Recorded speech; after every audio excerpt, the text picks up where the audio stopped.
ভাইপোপন্থী তৃণমূলের নাম নিশান পশ্চিমবঙ্গে থাকবে না। আমার দায়িত্ব।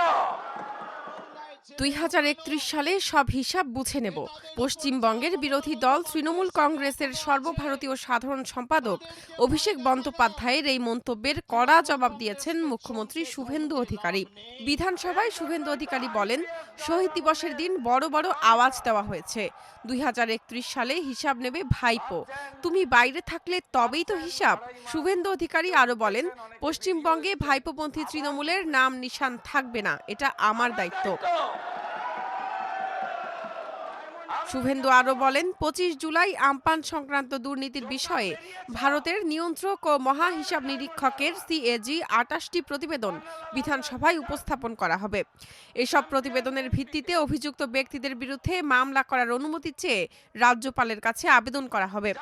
তিনি বলেন, কেউ রেহাই পাবে না, যত দুর্নীতি হয়েছে সব বের করে আনা হবে। মমতা বন্দ্যোপাধ্যায়ের উদ্দেশ্যে তিনি বলেন, আপনি বেঁচে থাকতে থাকতেই প্রমাণ করে দেব আপনি প্রতিষ্ঠিত চোর। আরে আপনি এমপি আর বিজেপি যদি মানুষের রায় জিতে থাকেন। 21 জুলাইয়ের এক সমাবেশে অভিষেক বন্দ্যোপাধ্যায় 2031 সালের বিধানসভা নির্বাচনে সব হিসাব বুঝে নেওয়ার ঘোষণা দেন। এর একদিন পর 22 জুলাই বুধবার রাজ্য বিধানসভায় তার ওই বক্তব্যের জবাব দেন শুভেন্দু। একই সঙ্গে তিনি আমপান সংক্রান্ত দুর্নীতির অভিযোগ তুলে তৃণমূলের বিরুদ্ধে আইনি পদক্ষেপ নেওয়ার ইঙ্গিত দেন।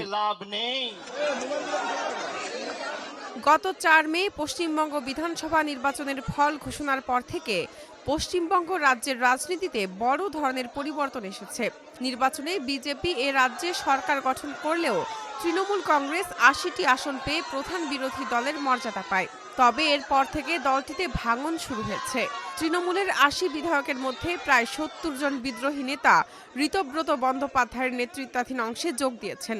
অন্যদিকে দলের 28 লোকসভা সদস্যের মধ্যে 20 জন কাকলি ঘোষ দস্তিদারের নেতৃত্বে নতুন দল NCPI এ যোগ দেন। এ পরিস্থিতিতে 21 জুলাই কলকাতার বিড়লা তারামণ্ডলের কাছে শহীদ দিবসের সমাবেশ করে মমতা অভিষেকের নেতৃত্বাধীন তৃণমূল। একই দিনে বিদ্রোহী ঋতব্রত বন্দ্যোপাধ্যায়ের নেতৃত্বাধীন অংশ কলকাতার মেয়র রোডে আলাদা সমাবেশ করে। সেখানে উপস্থিত ছিলেন তৃণমূল ছেড়ে যাওয়া একাধিক সাবেক মন্ত্রী, বিধায়ক ও জ্যেষ্ঠ নেতা। মমতার সমাবেশে দীর্ঘদিন পর বড় রাজনৈতিক কর্মসূচিতে বক্তব্য দেন অভিষেক বন্দ্যোপাধ্যায়। তিনি বলেন, গাদ্দারি করে তৃণমূলকে দুর্বল করা যাবে না। বাংলা থেকে বিজেপিকে উৎখাত করবই। কি করবে বিজেপি? জেলে ভরবে, মিথ্যা মামলায় ফাঁসাবে, ফাঁসাক, তবু মাথা নত করব না, কারণ আমার মেরুদণ্ড বিক্রি করার জন্য নয়। অভিষেক আরো বলেন, আজ নতুন করে তৃণমূলের জন্ম হলো। এ নতুন তৃণমূল আগামী 4 বছর বাংলার রাজনীতিতে লড়াই চালিয়ে যাবে। 2031 সালে সব হিসাব বুঝে নেবে। ইতিহাস তাদেরকে সমর্থন করে, গদ্দারদের সমর্থন।